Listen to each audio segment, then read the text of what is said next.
Ya, kita kembali mereview sedikit tentang artikel jurnal ini. Ya, menulis sebuah artikel jurnal berarti ini adalah menulis sebuah artikel ilmiah. Oleh sebab itu ada aturan-aturan atau guidance ya, keilmuan yang harus kita ikuti. Ya, artikel lengkap itu ada introduction-nya, misalnya kita mesti buat. Introduction itu atau pendahuluan itu berarti menjawab mengapa artikel itu penting ditulis. Ya, berarti apa latar belakang masalahnya secara konteks dan teksnya atau state of the art-nya. Misalnya kan kita mau menulis tentang apa di sini contohnya tadi menjaga hati. Apa yang kita ketahui tentang menjaga hati dan tidak kita ketahui tentang menjaga hati. Itu kan latar belakang masalah. Ya, misalnya banyak orang yang hidup dalam dosa. Tapi yang banyak yang tidak diketahui adalah banyak dosa itu muncul dari dalam hati yang harus dijaga. Oke, nah itu kan latar belakang masalah. Cuma bagaimana menjaganya? Itu berarti sesuatu yang kita mau jelaskan. Nah, bagaimana menjaganya kan mungkin sudah banyak penelitian-penelitian yang sudah dikerjakan kan? Nah, itu bisa kasih beberapa penelitian yang sudah pernah. Lalu dari situ kamu melihat berargumen, ya, memberikan solusi, menjaga hati yang bagaimana nih, yang supaya orang itu tidak lagi berbuat dosa. Nah, klaim, argumen itu klaim. Jadi menjaga hati menurut A atau B, menurut misalnya Nikodemus, ya, itu adalah cara yang paling misalnya efektif, ya, untuk menjaga hati. Berarti dalam artikel ini saya akan menunjukkan bagaimana cara menjaga hati menurut Nikodemus. Ya kan? Itu pertanyaan penelitiannya. Nah, itu dalam introduction semua ya. Ini ada metode bagaimana mengerjakannya. Hasilnya yang didapatkan. Diskusinya itu berarti apa yang mau diperdalam, dibahas ya. Lengkap ada judul ya.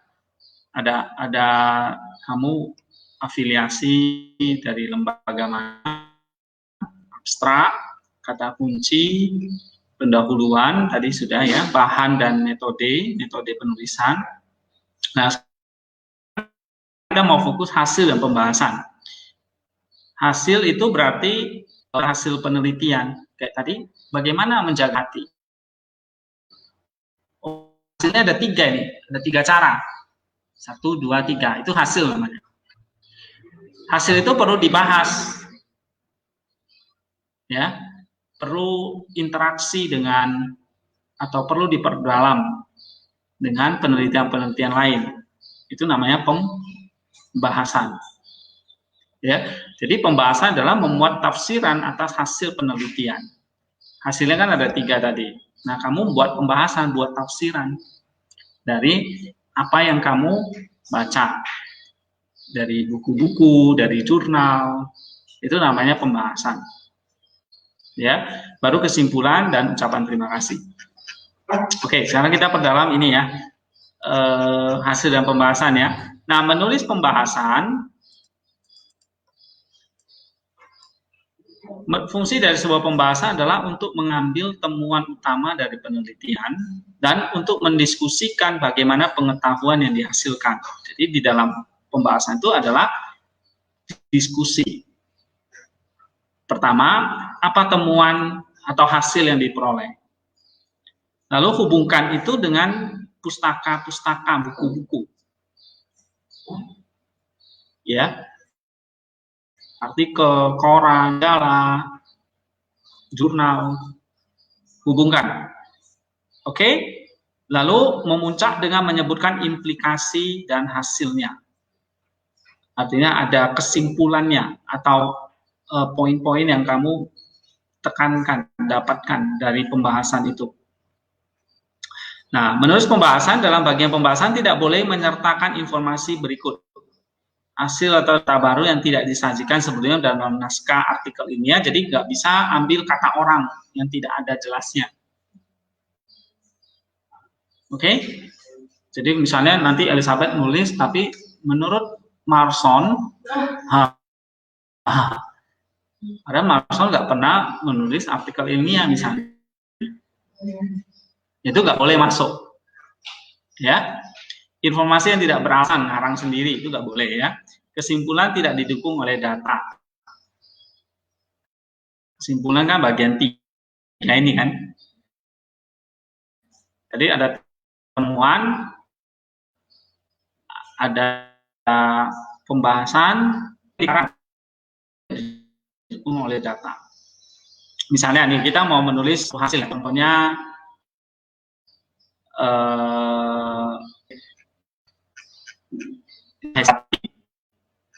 menurut Bapak Firman itu yang saya ambil adalah misalnya menurut Yesaya sang petapa. Ya. Yesaya sang petapa mengatakan hesychasm adalah usaha menjaga hati atau nus manusia dari atau provokasi si jahat. Ini temuan namanya. Ini hasil. Oke? Kan tadi yang mau saya bahas kan apa tadi? Hesychasm menurut para Bapak Filokalia. Para Bapak Filokalia kan banyak. Misalnya di sini Yesaya sang petapa atau Isaiah the Solitary. Ya. Nah, kamu menguraikan Yesaya tentang hesychasm. Ini yang saya dapat. Yesaya sang petapa mengatakan hesychasm adalah usaha atau praktik menjaga hati atau nus manusia dari serangan si jahat atau provokasi dari si jahat. Hesychasm itu menjaga hati atau nus. Ini temuan. Ya kan? Lalu pembahasannya mana? Saya kutiplah apa yang dia ngomong pertama dulu. Oke? Ya, Yesaya sang petapa menuliskan ini. Ya. Lalu saya bahas. Ternyata Evagrios juga menulis hal yang sama. Oke? Kutip. Nah, kutipan ini tadi dikatakan di sini harus didukung oleh adalah naskah yang ilmiah. Gitu ya.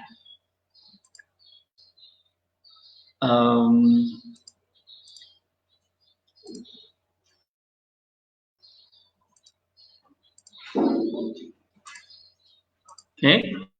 Nah, misalnya ini.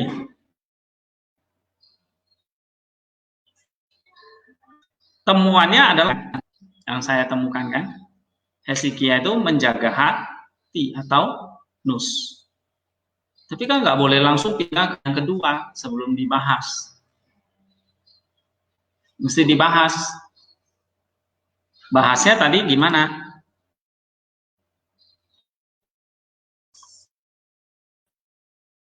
Menghubungkan informasi dengan pustaka gitu. Nah, misalnya saya Evagrios gitu. Ya. Evagrios ngomong apa? Nah, ini dia. Nah, ini kasih catatan kaki.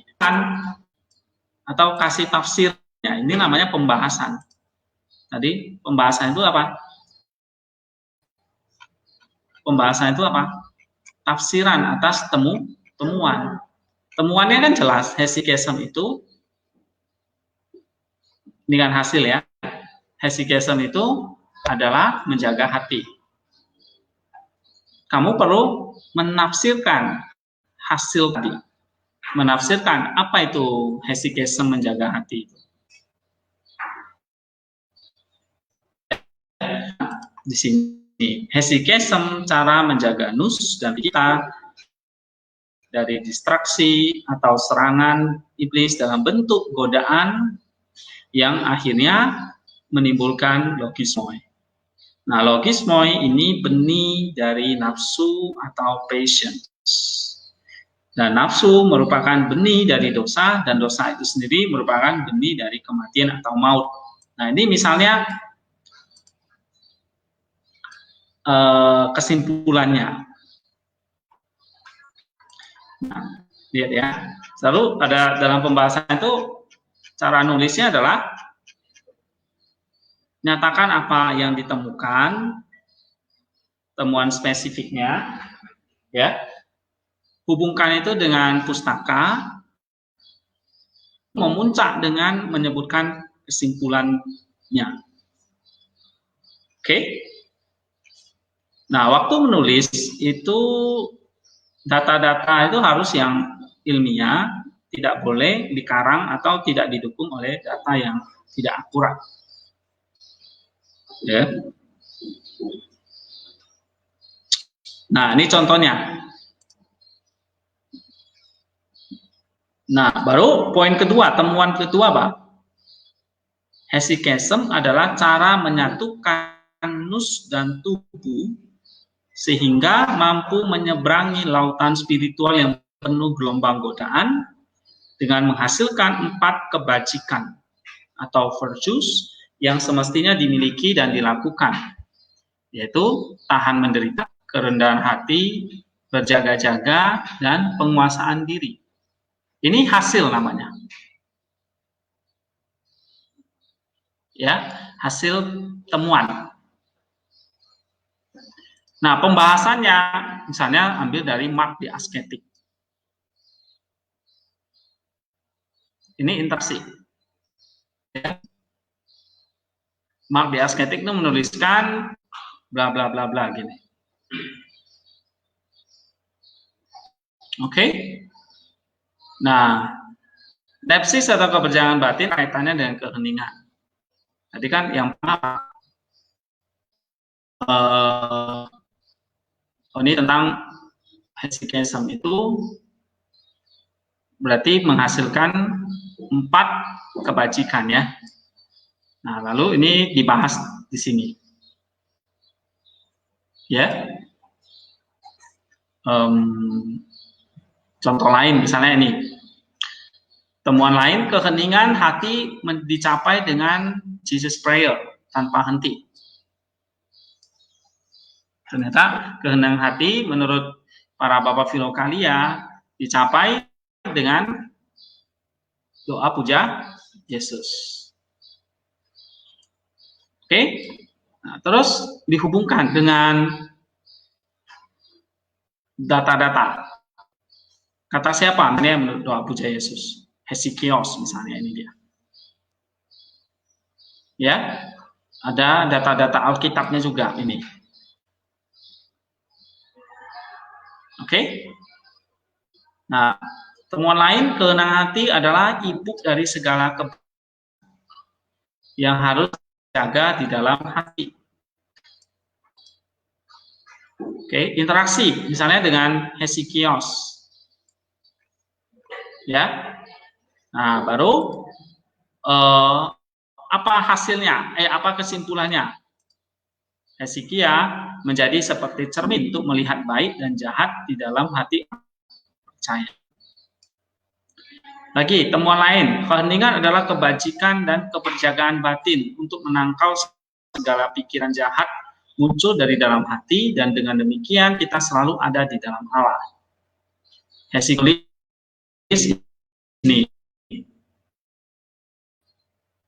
ini sebetulnya nggak boleh terlalu panjang ya. Nanti ada cara teknik untuk memprosesnya.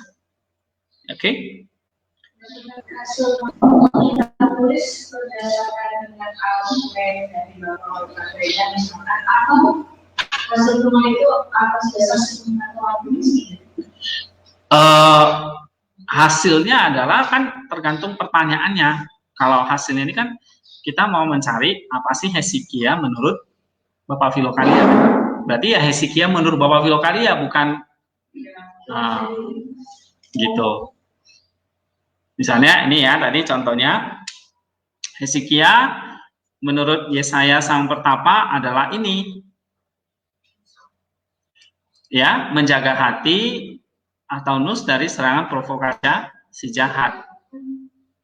Tapi temuan ini kita perlu buktikan apa ngomongan Yesaya ini dia.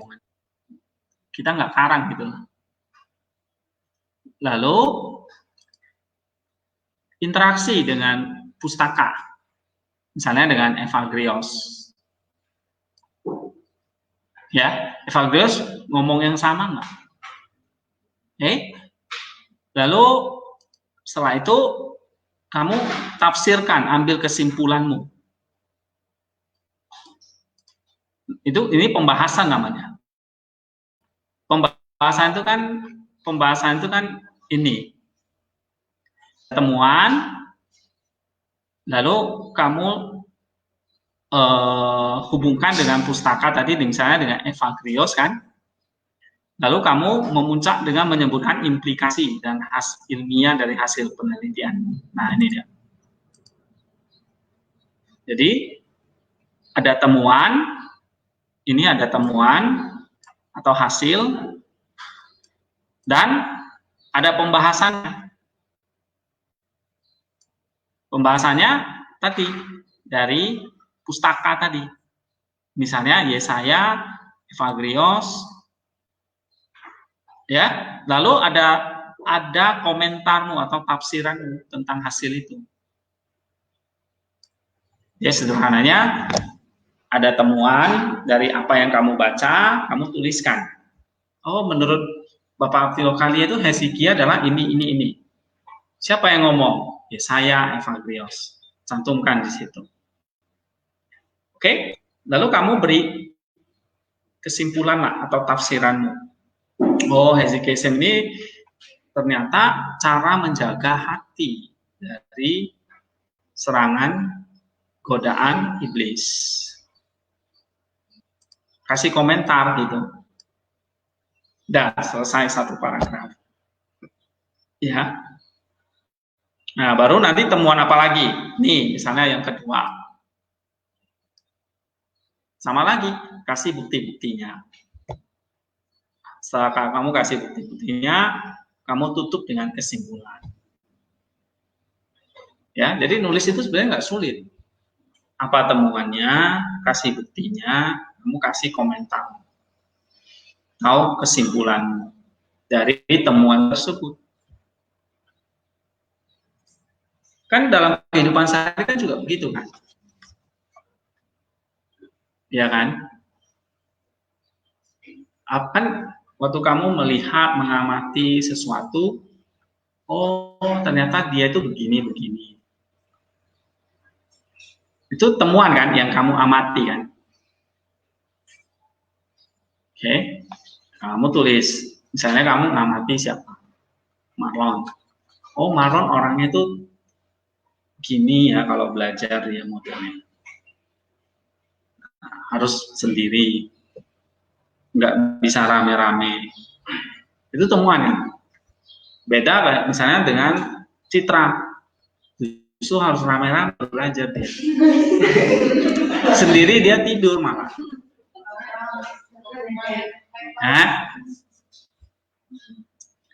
Nah itu temuan. Baru kamu kasih pembahasan lah. Dari temuan itu kamu bahas. Kalau Maron belajarnya mesti sendiri, Citra mesti rame-rame. Ya, lalu kamu bahas. Ini berarti ada dua metode belajar yang tergantung kepribadian orang. Nah, kepribadian apa, metode belajar seperti apa, kamu kutiplah buku-buku. Ya, misalnya metode belajar yang hening itu kayak apa, metode belajar yang butuh dengar musik itu kayak apa. Oke? Nah, baru habis kamu bahas itu, kamu kutip dari buku-buku, kamu beri kesimpulan. Nah, berarti memang cara belajar orang itu tergantung kepribadian orang itu. Ya kan? Itu namanya temuanmu, hasil kesimpulan kamu, langkah ketiga ini. Nah, pertama kan temuan spesifik penelitian.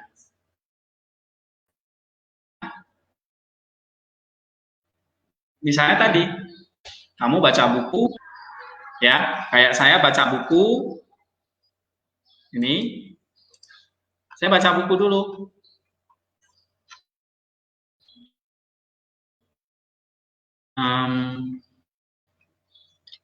Oke. Lalu saya, ini,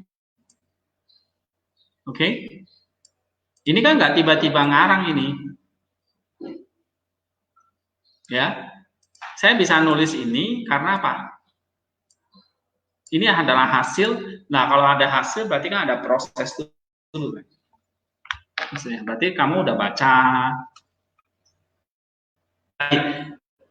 Misalnya kayak kamu udah ngamati gitu loh. Ngamatin si Esther, ngamatin si Citra dan Marlon. Oh, ngamatin selama seminggu, sebulan. Ternyata ini hasilnya. Kamu tuliskan. Kalau Marlon, temuannya apa? Dia belajar suka sendiri. Itu hasil namanya. Kalau Citra dia belajarnya suka gayanya. Itu hasil. Ya.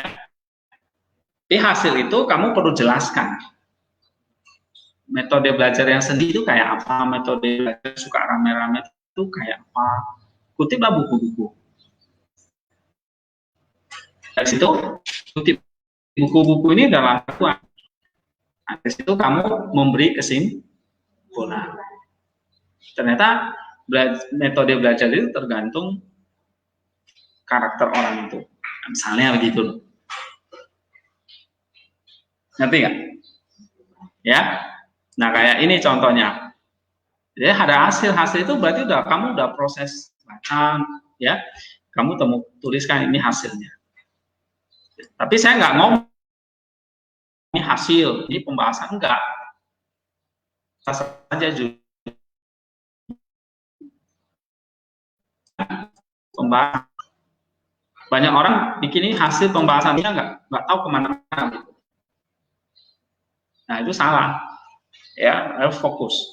Hasilnya apa nih? Ini. Pembahasannya di mana? Oh, pembahasannya berarti ada kaitannya dengan pustaka. Ada bukti-buktinya, ini dia. Kalau saya mengatakan Hezekia itu menjaga hati, apa buktinya? Satu, buktinya dari Yesaya, dari Evagrios. Nah, baru saya kasih kesimpulan ini. Ngerti ya? Gitu. Ya.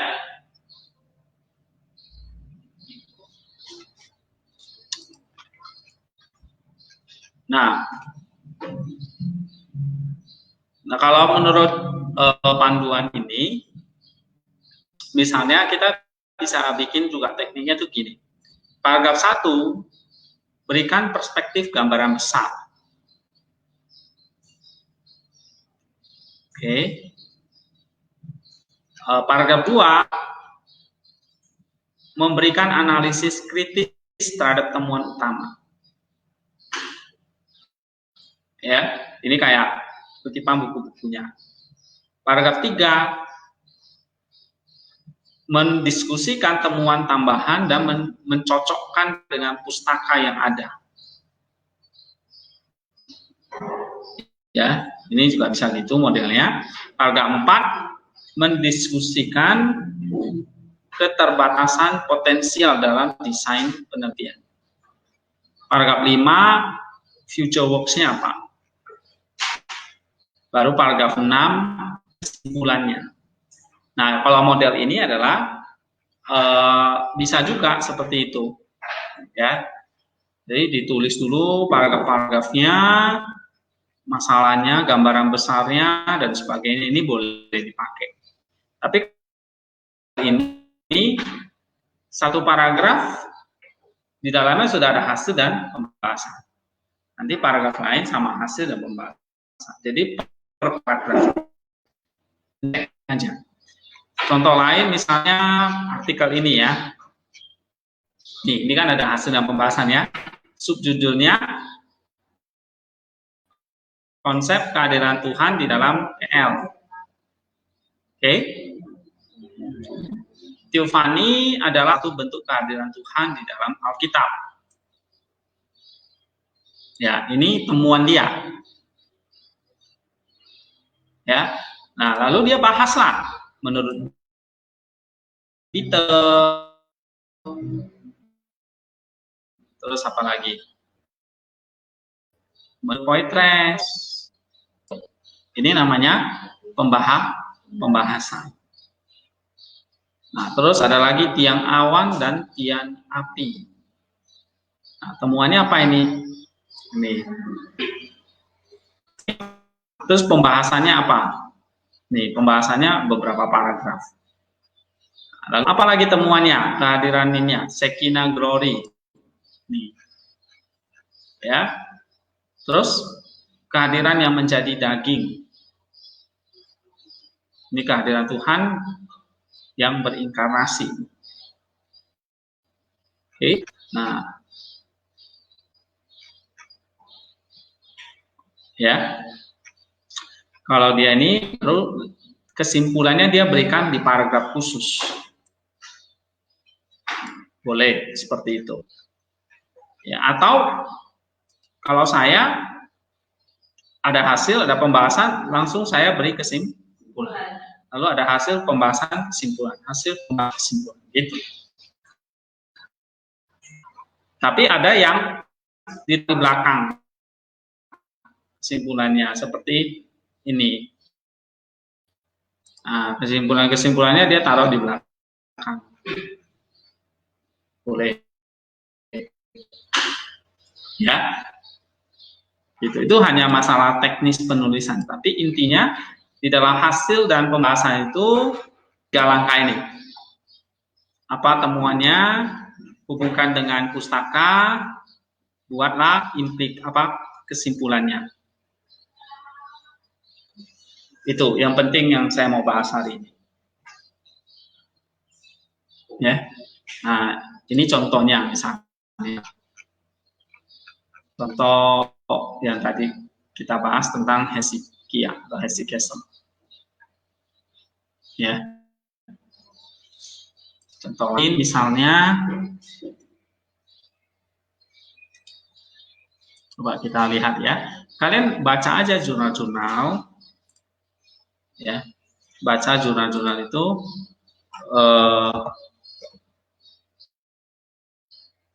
Coba lihat orang itu tulisnya gitu. Misalnya ini. Dan pembahasannya poin pertama, dia mengatakan gereja adalah kota.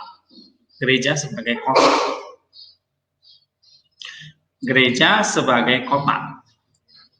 Ya, dia mengatakan poin pertama berdasarkan Alkitab. Kalau gereja berdasarkan kota itu ada di dalam Alkitab, buktikan dong. Nah, dia buktikan ini menurut Paulus, ya, gitu. Menurut kitab Wahyu, ya kan? Baru gereja sebagai kota menurut tulisan para bapak gereja. Nah, misalnya dia ambil Cyril dari Alexandria, Basil, lalu ada apa lagi ini? Basil ya, lalu ada Agustinus, ya, ada Cyril, ada Basil, ada Agustinus. Nah, ini adalah kalimat kesimpulan dia. Gitu. Baru kalau gereja sebagai kota menurut tulisan para teolog. Misalnya ada Yanaras. Nah, dia kutiplah tulisan Yanaras. Ya. Lalu gereja sebagai kota itu menurut apa lagi? Ortodoks Katolik dokumen. Oke. Lalu menurut Bulgakov.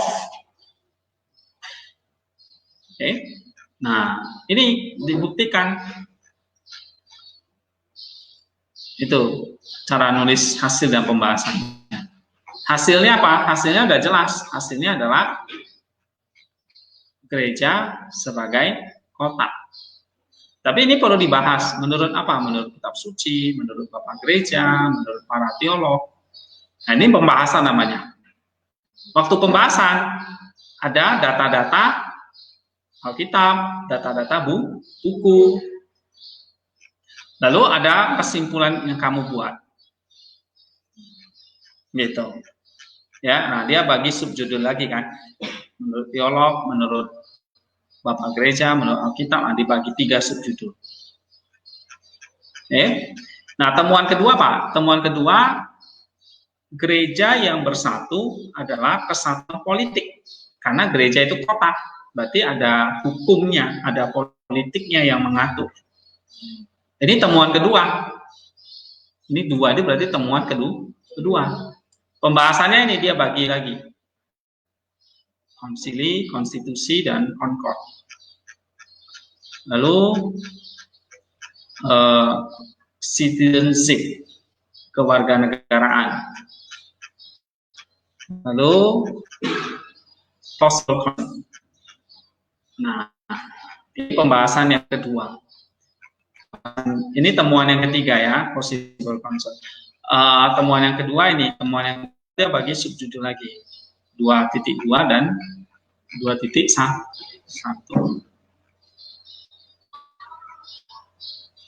Ya. Nah, jadi kalau kesatuan gereja itu sebagai political unity, maksudnya apa? Nah, dia buktikan di 2.1 dan 2.2. Tapi waktu menjelaskan ini, interaksi lagi dengan buku-buku. Ya, lihat kutipan-kutipan ini di bawahnya. Ya, nah ini namanya artikel jurnal dengan metode studi pustaka. Nggak ada studi lapangan, kasih angket gitu-gitu. Ini namanya studi pustaka, studi literatur. Ya, artikel jurnal. Kebanyakan yang teologi kan seperti itu. Kecuali mau ambil judulnya yang kaitannya dengan PAK ya, pendidikan atau penelitian-penelitian lapangan. Nah, itu lain lagi metodenya. Ya, nah saya nggak salah itu. Saya bisanya cuma ngajarin yang kayak gini-gini, yang literatur, penelitian literatur. Oke, nah ini kalian bisa lihat banyak judul-judul itu, artikel-artikel jurnal itu, kamu lihat gimana cara mereka membahas. Nah, makanya kan kalian menyiapkan diri ini nanti mau menulis artikel jurnal kan. Nah,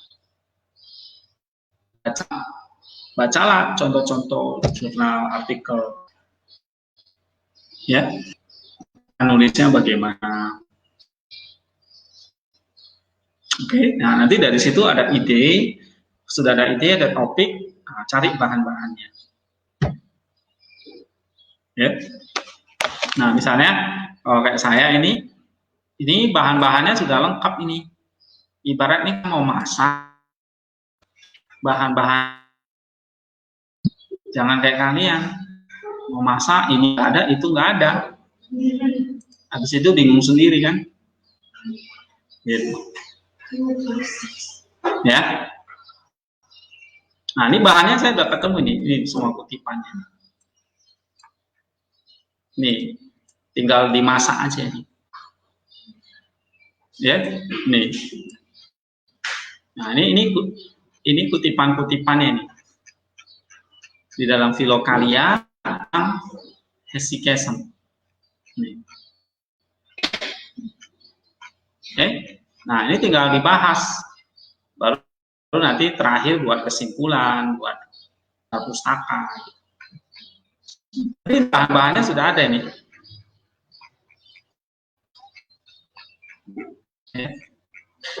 Nah, ini belum saya selesaikan sih, karena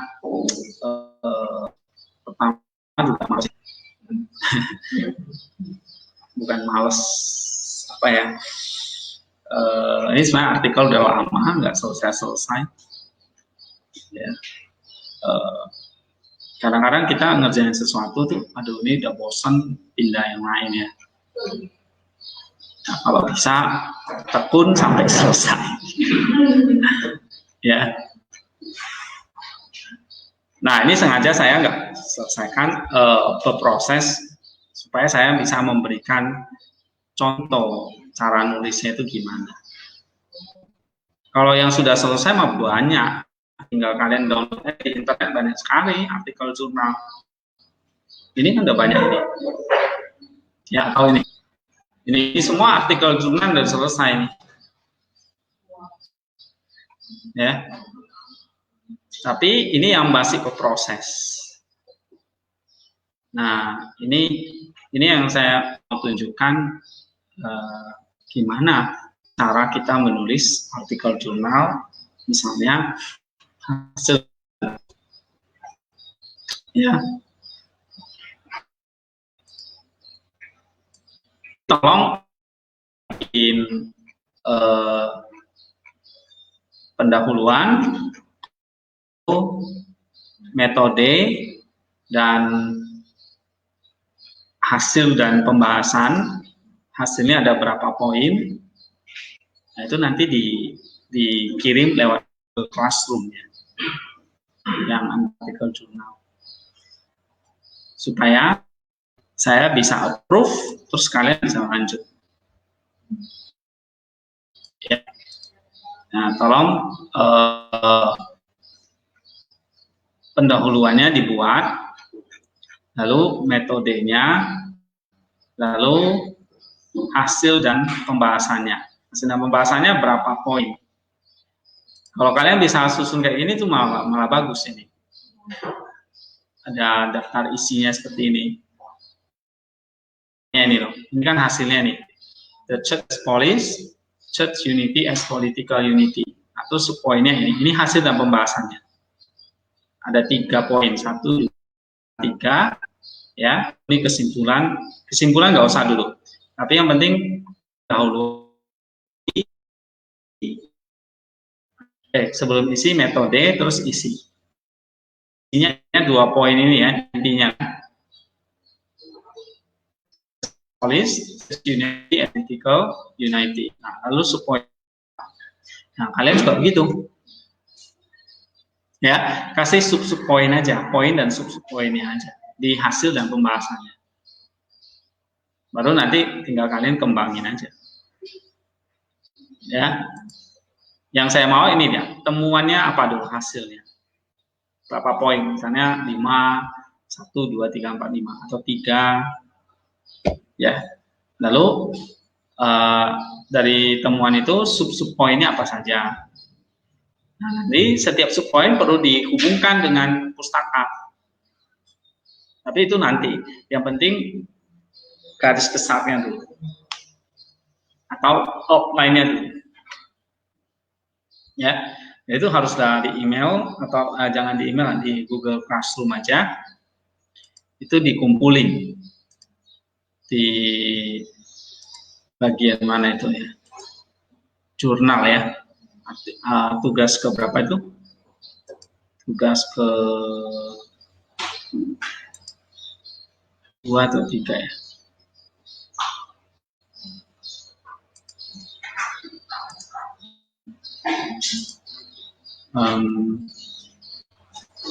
Oke, sambil nunggu ini ada pertanyaan? Ya.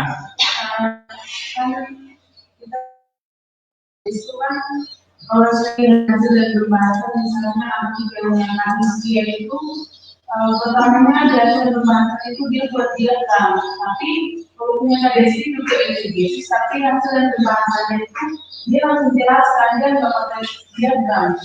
Ya, kalau exegesis lebih kepada kalau eksegesis bisa dua kemungkinan, bisa memang mulai eksegesis dari langkah 1, 2, 3, 4, 5, 6, 7 ya, itu boleh. Tapi kebanyakan jurnal artikel itu sedikit berbeda, langkah-langkahnya itu sudah dibuang. Jadi yang ditemukan itu adalah hasilnya itulah konsep teologisnya sebetulnya di langkah ke-7. Misalnya hasilnya ide utamanya ini, ide-ide pendukungnya ini. Itu hasil. Itulah yang kemudian dibahas kalau eksegesis. Tapi ada yang paparkan lagi langkah-langkah eksegesisnya, cara-caranya, itu boleh-boleh aja. Ya. Nggak masalah. Karena kalau paparin lagi ayat per ayat begitu, itu nanti makan halaman dan terbatas kan. Jadi kalau eksegesis mungkin bagusnya adalah temuannya aja langsung di situ apa. Baru nanti temuannya poin, misalnya ada 5 ya. Nah dari 5 itulah kamu bahas, kamu bisa kembali mengulang langkah yang ke-6 misalnya semantik kontennya. Gitu. Oke. Tugas 2 ya. Para metode penulisan penelitian, terus tugas 1-nya latar belakang masalah. Ya, jadi kumpulkan di sini aja di tugas 1 dan 2 ya metodenya. Nah, kalau tugas 3 itu kan berarti kerangkanya ya. Kalau hasilnya apa, terus sub poinnya apa kan gitu kan. Itu tugas 3.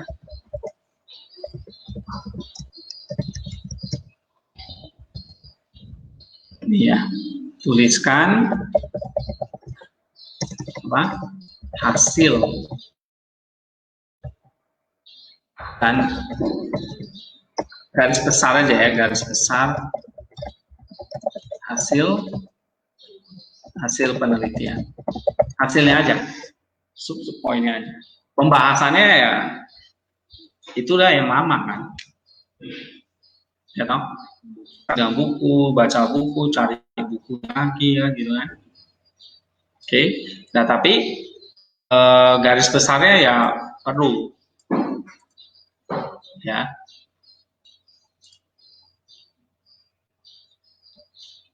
Bikin garis besarnya. Oke, ada pertanyaan lagi?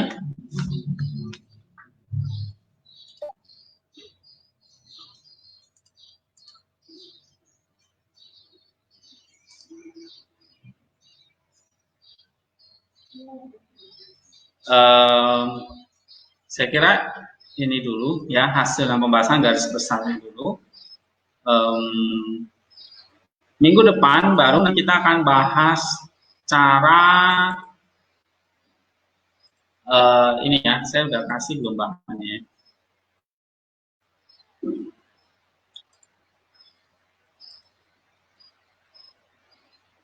Ini ya. Oh, sorry. Cara menyimpan, paraphrase, dan ringkasan sumber-sumber pustaka. Ini nanti minggu depan. Ini sebetulnya sudah masuk. Gimana nih nulis pembahasannya, nulis kutipan ya. Salah satu editorial jurnal itu adalah membuat kutipan itu pakai aplikasi Mendeley. Misalnya kan, jadi nggak manual sih, cuma pakai aplikasi ya, tetap manual. Kita masih input bukunya, cuma nggak di Word tapi di program namanya Mendeley. Misalnya ini ya contoh.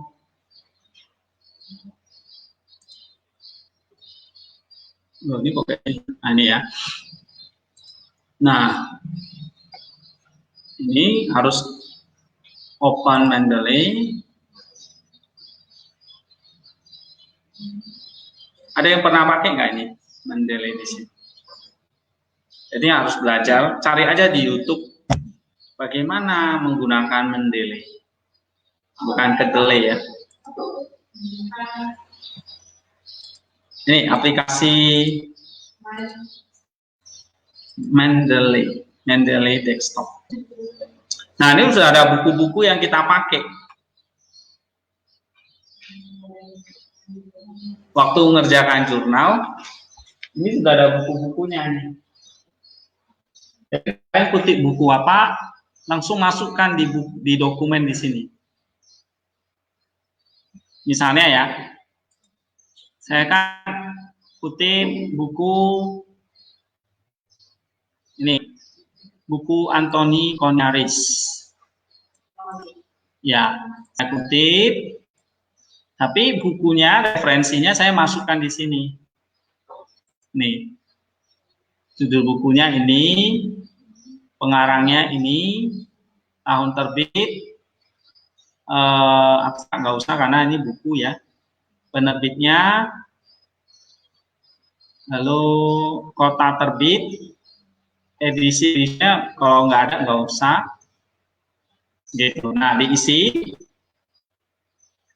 lalu setelah diisi di sini, ya saya mau buat catatan kakinya kan, catatan kakinya berarti saya tinggal insert citation. Jadi pastikan ini pakai bagian 8 full note, lalu insert citation, go to Mendeley. Nah, buku mana yang kita mau pakai tadi yang mau dikutip? Tergantung kamu kutip dari buku mana kan. Misalnya tadi yang Anthony Coniaris kan. Nah, kamu klik di sini, kamu cite. Dia otomatis nanti muncul di bawah ini ya, gitu. Nah, dia harus belajar ini,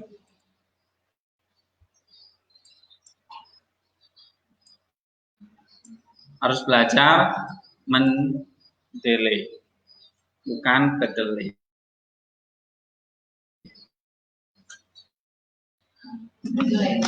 Kedelai itu kacang. Mendeley ini buat kutipan atau catatan kaki. Nah, ini kan, ini hasilnya nih. Ya. Oke. Contohnya. Jadi misalnya saya mau kutip yang buku ini.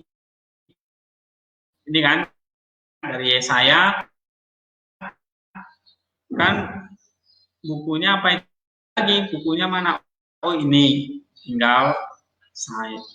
Oh, bukunya ini. Tinggal cite. Gitu. Ya.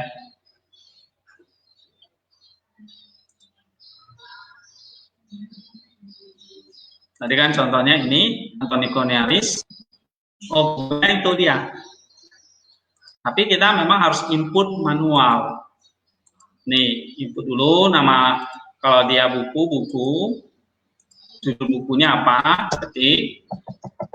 Lalu nama pengarangnya siapa, buku itu terbit tahun berapa, halaman berapa, lalu kota terbit, lalu penerbitnya, baru save. Gitu. Ya. Nah, nanti untuk buat catatan kakinya tinggal ambil dari sini. Kayak tadi ini ya. Misalnya ini bikin catatan kaki, insert citation, go to Mendeley, misalnya buku ini cite. Nah, otomatis dia sudah muncul di bawah. Nih. Dan otomatis muncul di bawah.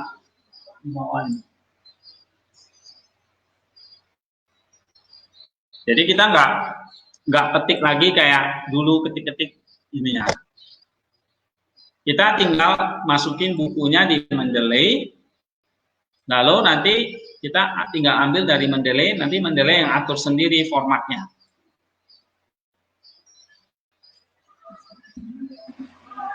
Ya, itu teknis.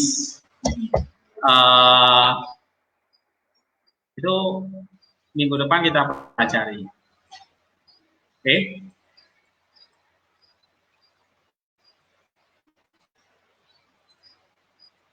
Ini kalian bisa install di Google, itu search saja Mendeley Desktop.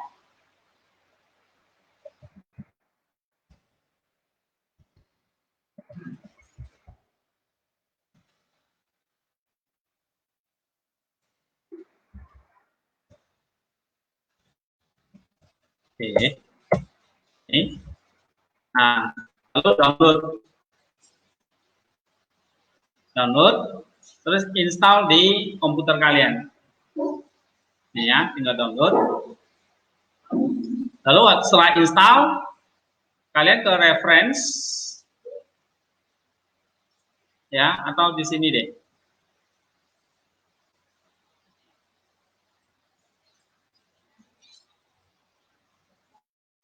Nanti installnya ke Word. Mana nih?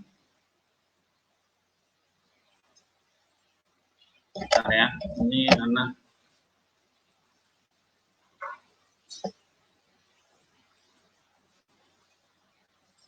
Nanti di slide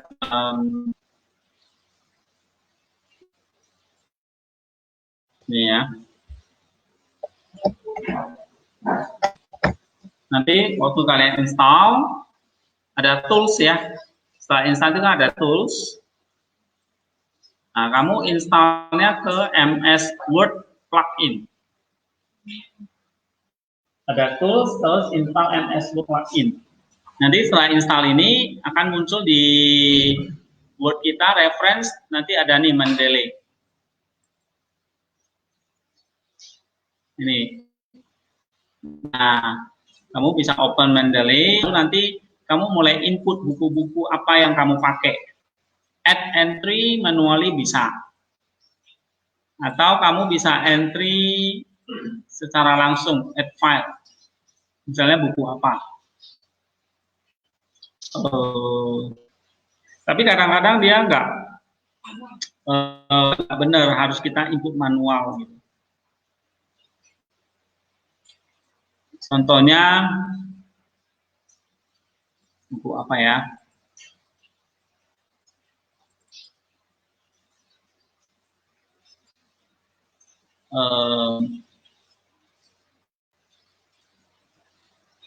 Inilah katakan contoh buku ini ya. Nah, dia otomatis akan input masuk ke sini. Oke, nah langsung masuk sini kan. Ini judul bukunya, pengarangnya ini, tahunnya ini. Halamannya kita tinggal ganti-ganti aja. Ya. Sebelum kita cite, misalnya ini ya, mau cite ini ya. Insert, go to Mendeley, misalnya ini kan, buku ini kan yang mau kita ambil kan. Halamannya kan, misalnya kita kutip halamannya 300. Tinggal ubah. Oke, baru tinggal kita cite. Oke, nah 7 kan, nah ini otomatis kan.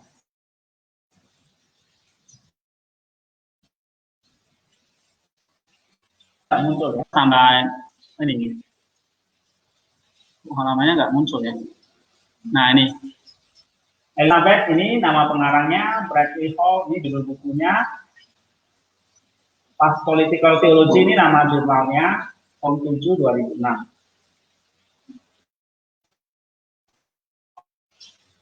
Ya. Misalnya contoh ya. Pertama kalian install download ini dulu. Download Mendeley-nya.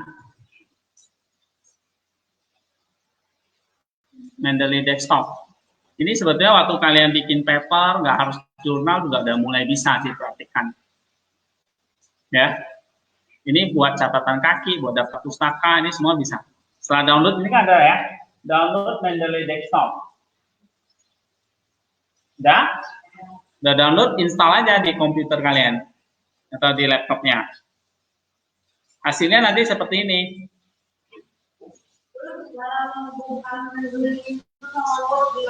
Nah, setelah itu kita ke tools, install MS Word plugin. Ya, install MS Word plugin. Nah, nanti otomatis di Word itu akan muncul di reference, terus ada Mendeley-nya.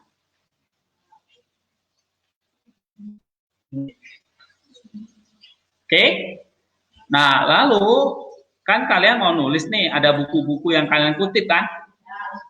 Misalnya buku-bukunya kalian tuh bisa nambah add dulu, bukunya harus masuk ke sini dulu. Ya, tinggal nih add, bisa add file, atau buku-bukunya kalian masukkan di folder, nanti cari aja di folder file, misalnya buku apa ini. Saya sebut aja ya, misalnya katakanlah buku ini. Inilah ya, open. Nah, nanti dia ekstrak sendiri, nih kan, Basil ya, nih.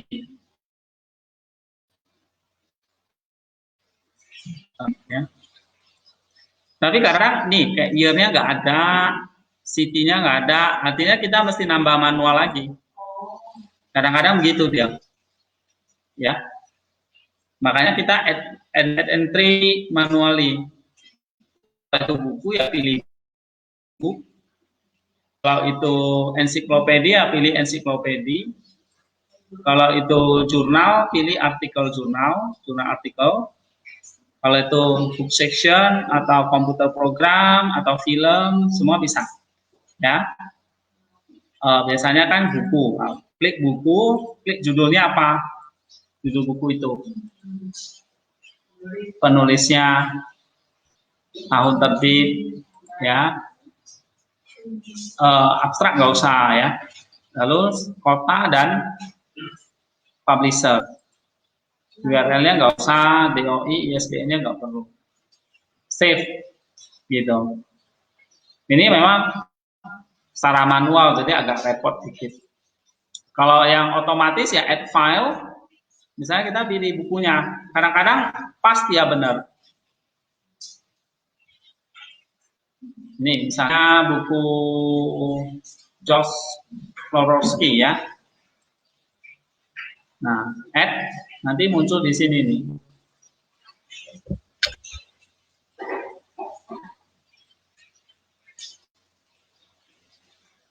Oke. Dia kasih perintah tadi perlu di review, berarti harus dicek maksudnya. Nah, ini yang Florowski kan tadi ya. Nah, Florowski judulnya betul. Aspek object visual volume 4. Kadang-kadang nama file kita ini loh. Nama file kita kan sembarangan kita tulis gitu. Berarti ini harus di ini volume 4. Ini enggak usah volume 4. Ini pengarangnya udah betul ya kan? Nah, tahunnya ada. Jumlah halamannya 313. Ya. Lalu ISBN-nya masuk. Oke. Nah, cuma kotanya nggak ada, tambahin.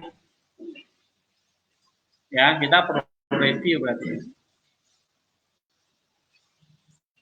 Nanti kita bisa bisa import satu-satu gini juga semuanya bisa sih ya. Nah, ini kayak gini kan kita bisa tambahin nih kotanya apa nih. Buka lagi bukunya. Publisher-nya belum kan? Gitu. Oke?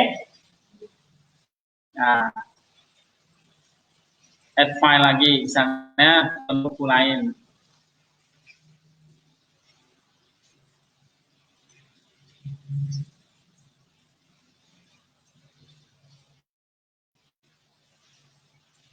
Nih. Oke, nih judulnya ini, oh ini, akun ini, halamannya ini, jumlah halamannya, kotanya nggak ada.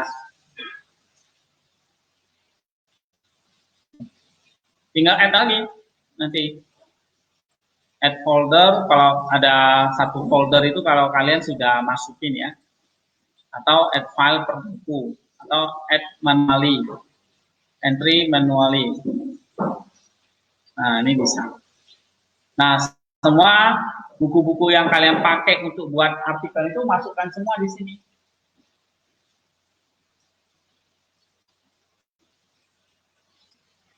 Oke. Nah, misalnya waktu kalian ini ketemu koloniaris di sini. Oke, udah begitu ketik, kan mau bikin catatan kaki kan? Nah, kalian masukin dulu bukunya. Oh, ini dia. Nah, baru tinggal kamu kembali ke sini.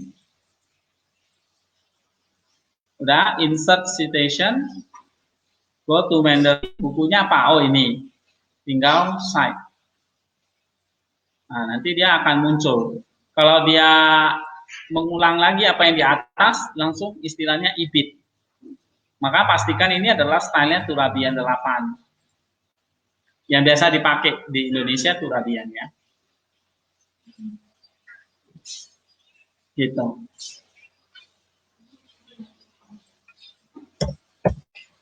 Nah, ini tentang Mendeley. Coba cari di YouTube. YouTube kalian bisa search cara menggunakan Mendeley. Saya nggak salah ada videonya sih. PowerPoint-nya saya lupa saya taruh mana itu ya.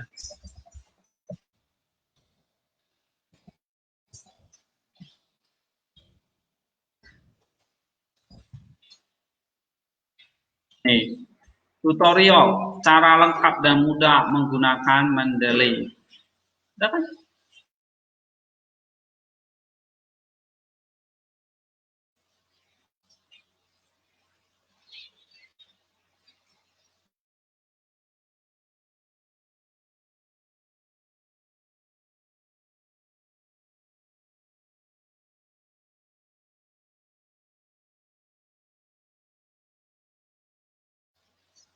Pelajari.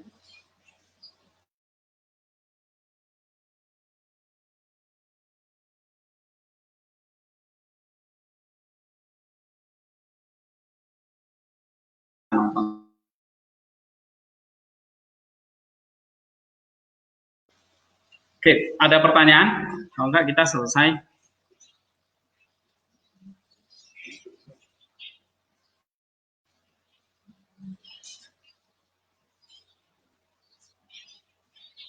Ini udah diajarin nih semua jurus-jurusnya. Di YouTube banyak. Nih, Mendeley, download, install, dan cara menggunakan. Pengutipan dan membuat daftar pustaka otomatis menggunakan Mendeley. Ada yang sampai 1 jam.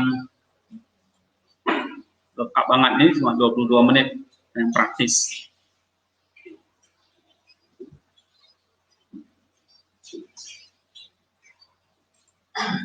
Ya.